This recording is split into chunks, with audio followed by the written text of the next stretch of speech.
और आज जब 75 साल के समय के बाद संविधान को स्वीकार करने के बाद पीछे मुड़कर देखते हैं तो सरदार पटेल का मैं धन्यवाद करना चाहता हूं कि सरदार साहब के अथक परिश्रम के कारण आज देश एक होकर मजबूती से दुनिया के सामने खड़ा।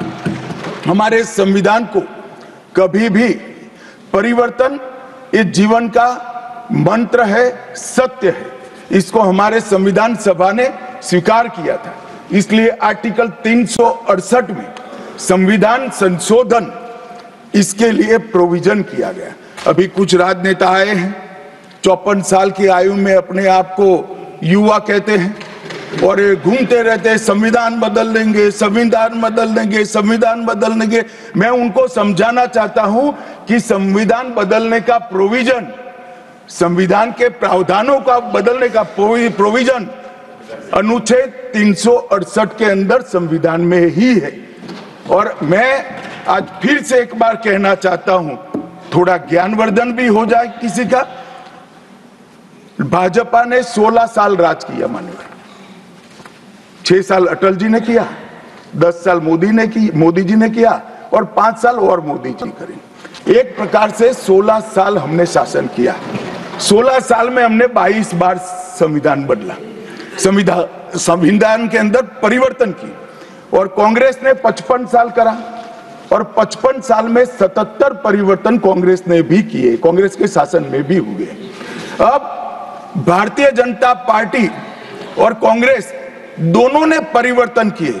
ये परिवर्तन का टेस्ट कैसा था, किस प्रकार से किए गए? संवैधानिक प्रक्रिया से भी परिवर्तन होते हैं और संविधान को तोड़ मरोड़ कर, फॉर्मेलिटी कर भी परिवर्तन कर सकते हैं। परिवर्तन करने का उद्देश्य क्या था, क्या हासिल करना था? क्या हमारे लोकतंत्र को मजबूत करने के लिए परिवर्तन किए गए? क्या हमारे जिनको अधिकार नहीं है ऐसे लोगों को समकक्ष अधिकार लेने के लिए परिवर्तन किए गए, या अपनी राज्य सत्ता को टिकाने के लिए परिवर्तन? इस पर से ही पार्टी का कैरेक्टर, पार्टी के चलने की पद्धति और पार्टी का संविधान में विश्वास, ये सबको मालूम पड़ता है। मैं ज्यादा संविधान के संशोधन में नहीं जाऊंगा मान्यवर। दोनों प्रमुख दलों के 4 संविधान संशोधन को मैं लेना चाहूंगा। पहला संशोधन हुआ 18 जून 1951 में।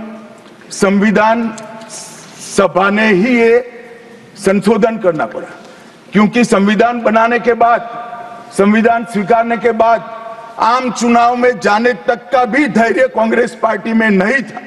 अभी लोकसभा नहीं बनी थी, अभी राज्यसभा नहीं बनी थी और संशोधन लेकर आए।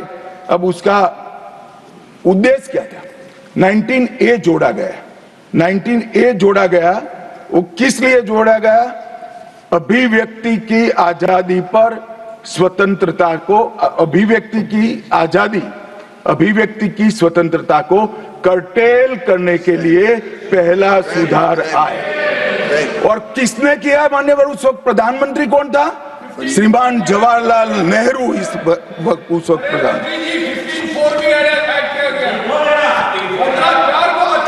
आप बता चुके। अब मान्यवर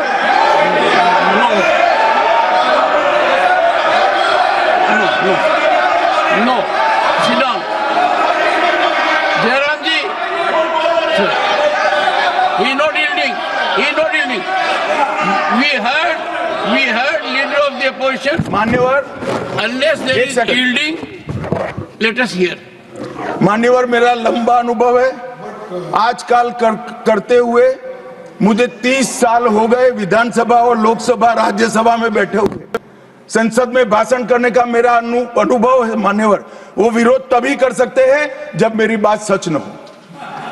अगर मेरी बात सच नहीं हो तो बताए वो। संविधान संशोधन नंबर 1, अब सुनिए, संविधान संशोधन नंबर 1 वो अभिव्यक्ति की आजादी को कर्टेल करने के लिए ही लाया गया था।